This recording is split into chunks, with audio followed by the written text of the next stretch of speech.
বৃষ্টি মানে সবার ঘরে ঘরে খিচুড়ি খাওয়ার ধুম পড়ে যাওয়া।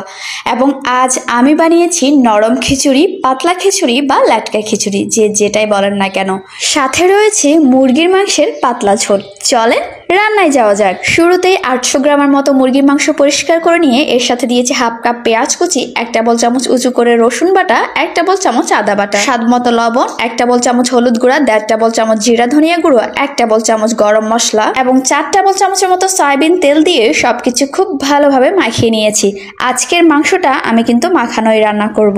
এরপর মাংসগুলো 10 মিনিটের মতো রেস্টে রেখে দিয়েছি। 10 মিনিট পর মাংসগুলো চুলায় বসিয়ে এর সাথে 1 কাপের মতো পানি ব্যবহার করে ঢাকনা দিয়ে কভার করে দিয়েছি। তারপর মাংসের মধ্যে থাকা পেঁয়াজ যখন নরম হয়ে যাবে তখন এর সাথে আমি 2টো বড় সাইজের আলু ব্যবহার করেছি। সবকিছু একটু নেড়ে চেড়ে নিয়ে ঢাকনা দিয়ে কভার করে দিয়েছি। এই পর্যায়ে কিন্তু আমি কোনো প্রকার পানি ব্যবহার করিনি। কয়েক মিনিট এভাবে রান্না করে নেওয়ার পর পেঁয়াজটা যখন প্রায় অনেকটা গলে যাবে তখন এর মধ্যে আমি পরিমাণ মতো পানি দিয়েছি মাংস এবং আলুগুলো সেদ্ধ হওয়ার জন্য। মাংস এবং আলু যখন অনেকটা সেদ্ধ হয়ে যাবে তখন এর মধ্যে আমি একটা টমেটো পেস্ট দিয়েছি।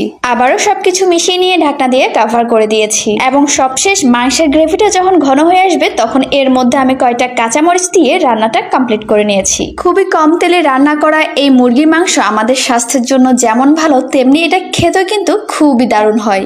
এখন খিচুড়ি রান্না করার প্রিপারেশন নিব। আধা কেজি পরিমাণ পোলাওয়ের চাল আগে থেকে ধুয়ে নিয়েছি। তারপর এর সাথে দিয়েছি 1 কাপ মুগ ডাল, সেই সাথে দিয়েছি 1 কাপ মসুর ডাল, 2টো তেজপাতা, 2 টুকরো দারুচিনি, কয়েকটা এলাচ, 1 টেবিল চামচ রসুন বাটা, 1 টেবিল চামচ আদা বাটা, 2 টেবিল চামচ হলুদ গুঁড়া, 1.5 টেবিল চামচ লাল মরিচ গুঁড়ো, 1 টেবিল চামচ উঁচু করে জিরা ধনিয়া গুঁড়ো, 1 টেবিল চামচ উঁচু করে গরম মশলা, স্বাদ মতো লবণ, কয়েকটা কাঁচামরিচ এবং খুবই সামান্য পরিমাণ সয়াবিন তেল দিয়ে সবকিছু খুব ভালোভাবে মাখিয়ে নিয়েছি।